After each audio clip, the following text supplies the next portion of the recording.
프랑스의 안즈몬디알이 이강인의 한국행은 정말 미쳤다고 보도했습니다. 무슨 의미일까요? 이강인이 한국의 2026 북중미 월드컵 2차 예선 싱가포르, 중국 2연전을 위해 파리 생제르생을 떠나 한국 대표팀에 합류했습니다. PSG에서 최고의 활약을 펼친 후 한국으로 돌아온 것인데요. 이강인은 챔피언스리그 F조 3차전 AC밀란전에서 PSG 데뷔골을 터뜨렸고 이어진 리그앙 10라운드 브레스토아전에서 리그 1, 2로 도움을 기록했습니다. 에이스 킬리안 은바페의 킬패스를 찔러 넣었고 은바페는 골을 성공시키며 환상적인 그림을 만들었습니다. 그리고 리그 1 11라운드 몽펠리에전에서 리그앙 데뷔골을 장렬시켰습니다. 3경기 연속 공격 포인트를 올리며 화려하게 비상했습니다. 12라운드 랭스전에서는 공격 포인트를 올리지는 못했지만 최전방 공격수로도 변신하여 인상적인 활약을 펼쳤습니다. 이런 이강인을 향한 찬사가 이어지고 있는데요. 올 시즌 PSG가 영입한 신입생 중 단연 최고라는 평가입니다. 최근에는 은바페의 짝을 이룰 9번으로 나설 수 있는 유력한 후보로 이강인이 지목되기도 했습니다. 이런 맹활약을 펼친 후 한국으로 간 이강인, 그를 환영하는 한국 팬들은 뜨거울 수밖에 없습니다. 매체는 이 반응에 놀라움을 전했는데요. 매체는 먼저 올 시즌 PSG에서 이강인은 센세이션 중 하나다. 올 시즌 마요르카에서 PSG로 이적한 이강인은 PSG 팬들을 유혹하는데 많은 시간이 들지 않았다. 모든 대회를 통틀어 6경기밖에 출전하지 못했지만 이강인은 플레이, 볼터치, 페인팅, 은바페와 호흡까지 단번에 강렬한 인상을 남겼다고 설명했습니다.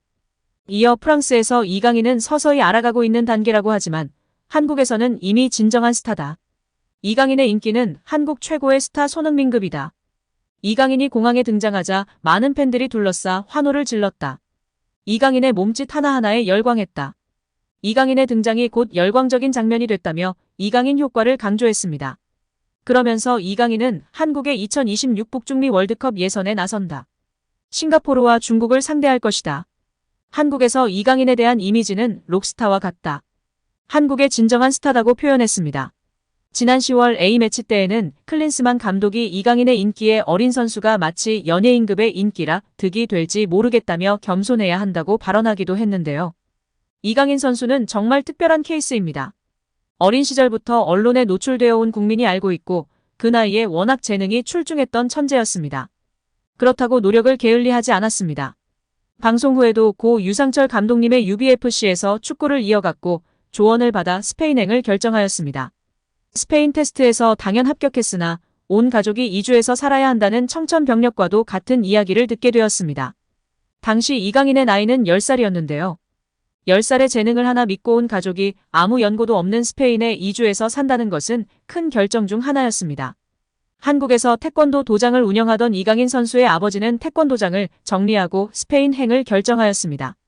당시 누나들 2명이 있었기에 5 식구는 스페인에 모두 이주하게 되었습니다. 이강인도 가족의 헌신을 알기에 정말 성실히 노력했고 결국 한국의 보석을 넘어 세계 축구의 보석이 되어가고 있습니다. 또한 이강인 선수가 자라나고 있는 이 시기에 캡틴 손흥민이 있는 것도 참 큰 복인 것 같습니다. 월클 손흥민의 리더십과 인성, 실력까지 모든 것 하나하나 가까이에서 배우면서 잘 자라날 수 있을 것 같아 안심이 됩니다. 어린 시절 이강인은 아버지의 체력을 물려받아 튼튼하고 체력이 좋은 편이었다고 합니다. 잔병치레도 없었고 다른 방송에서 체력 테스트에서 좋은 결과가 나오기도 했습니다. 당시 별명은 외할머니가 붙여준 깡돌이였다고 합니다. 타고난 체력과 성실하고 적극적인 성격 때문이었는데요. 한국의 락스타라는 표현을 한 프랑스 언론인데요. 이강인의 영입은 스포츠적, 상업적으로 성과를 냈다. 성공적이다. 프랑스 RMC 스포츠는 서울에서 파리까지 이강인을 향한 광기라는 제목으로 이강인의 인기를 조명했습니다.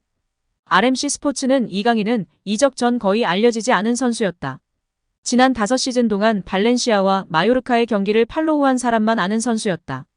네이마르와 마르코 베라티의 방출 작업이 진행될 때 이강인의 하이라이트 영상은 조회수가 급상승했고 PSG에 스릴을 가져올 수 있는 선수라는 점을 보여줬다라며 이강인을 조명했는데요.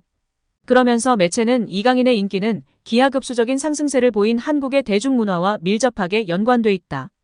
BTS부터 블랙핑크, 뉴진스와 오징어 게임, 기생충 등은 상쾌한 아침의 나라를 대표하는 컨텐츠다. 그리고 여기엔 이강인도 포함돼 있다. 이강인은 K리그에서 한 경기도 뛰지 않았지만 수많은 한국 팬들은 이강인의 PSG 유니폼을 구매하고 있다라고 전했습니다. 매체는 이강인이 5살이던 시절 인기를 끌었던 나라라 슛돌이 프로그램에 관해서도 이야기했습니다.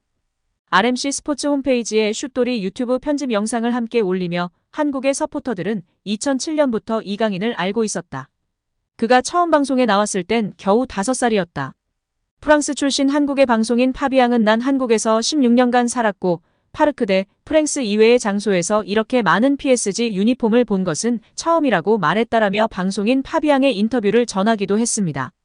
또한 PSG 마케팅 디렉터 마크 암스트롱은 이강인의 영입은 상업적으로 엄청난 영향을 줬다. 그를 영입하면서 시즌 전 일본 투어를 진행한 뒤 프랑스로 돌아가는 대신 한국 부산에 들러 친선 경기를 치를 수 있었다라며 우린 한국에서 정말 많은 상품을 판매했다. 이제 한국은 PSG의 세계 3대 시장 중 한 곳이라며 한국에서 매출이 엄청났다고 이야기했습니다. 암스트롱은 우린 소셜미디어 팔로워 수도 급증했다. 원래도 인기가 많았던 팀이지만 지금도 계속 팔로워가 늘고 있다. 우린 한국 내에서 3번째로 팔로우가 많은 구단이라고 알렸습니다. RMC 스포츠에 따르면 암스트롱은 우린 오는 1월 한국에 새로운 3층짜리 스토어를 열 예정이다.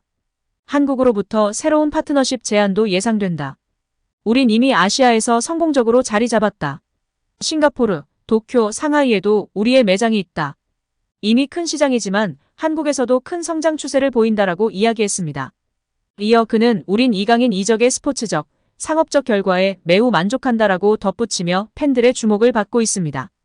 여기에 강인유라고 부르던 네이마르와 이강인의 브로맨스를 잇는 음단장 음바페와 이강인의 브로맨스가 화제가 되고 있습니다.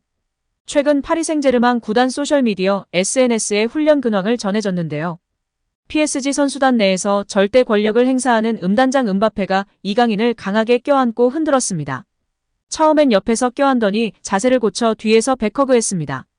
이강인은 아랑곳하지 않고 다른 동료와 대화를 나누는 모습이었는데요. 자주 있는 일인 듯 아무런 신경을 쓰지 않는 모습에 화제가 되고 있습니다. 당초 이강인을 가장 아끼던 PSG 형은 네이마르였는데요. 이강인과 네이마르는 지난 여름 프리시즌 아시아 투어를 할 때 붙어 다녔습니다. PSG는 일본 오사카와 도쿄, 한국 부산에서 친선전을 치렀는데 이강인과 네이마르는 일정 내내 장난을 치고 다녔습니다.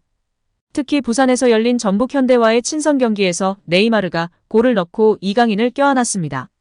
네이마르는 한국 팬들을 바라보고 이강인을 손가락으로 가리키며 이강인에게 큰 응원을 보내달라는 의미를 선보이기도 했습니다. 네이마르는 PSG를 떠나면서 이강인 SNS에 내 아들, 다음에 또 보자는 댓글을 남겨 팬들의 관심을 받기도 했었습니다.